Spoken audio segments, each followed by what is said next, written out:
2024 physics part 6 हम मज़ीद MCQs discuss करते हैं।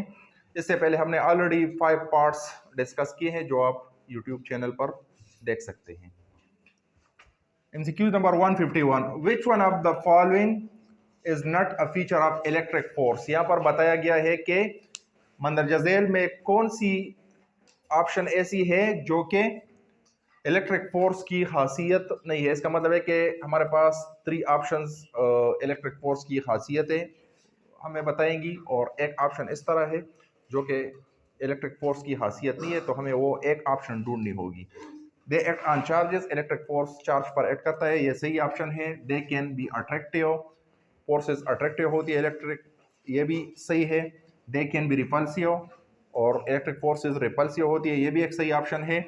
They act on masses, electric force mass पर एक्ट नहीं करता बल्कि ये चार्ज डिपेंडेंट फोर्स है। इसी वजह से यहाँ पर यह बताया गया कि which one is not a feature of electric force, तो हमारे पास option B is not a feature of electric force. तो इसको आप सर्कल करेंगे या यहाँ पर आप टिक लगाएंगे।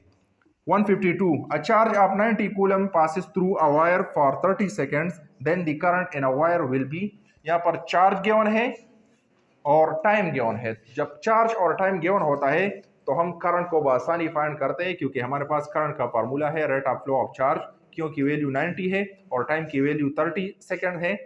तो इसी वजह से 90/30 आ गया 3 एम्पेयर, क्योंकि कूलम पर सेकंड बराबर होता है एम्पेयर के। इसी वजह से 3 एम्पेयर ऑप्शन सही है।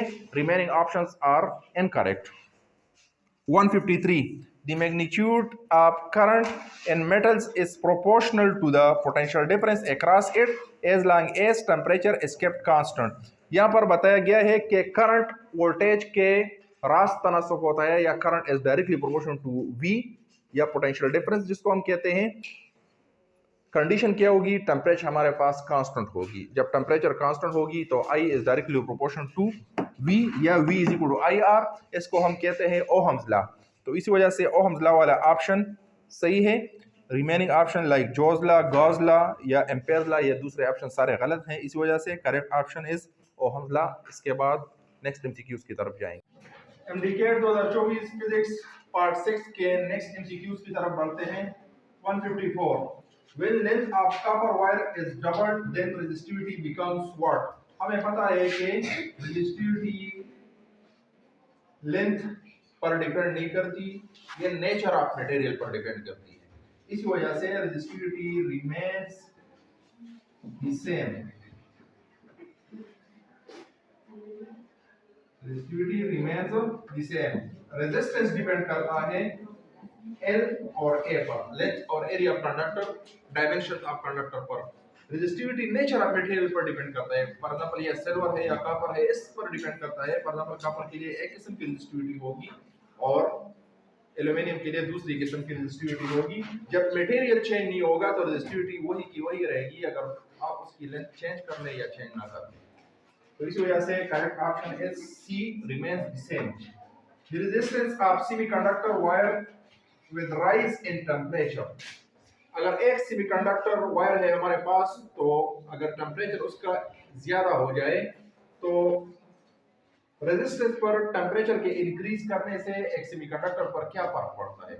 हमें पता है कि कंडक्टर का उलट बिहेवियर शो करता है सेमीकंडक्टर। जब कभी भी टेम्परेचर सेमीकंडक्टर का बढ़ता है तो उसका रेजिस्टेंस घटता है या डिक्रीज होता है। इसी वजह से for semiconductor the resistance decreases with increase in temperature।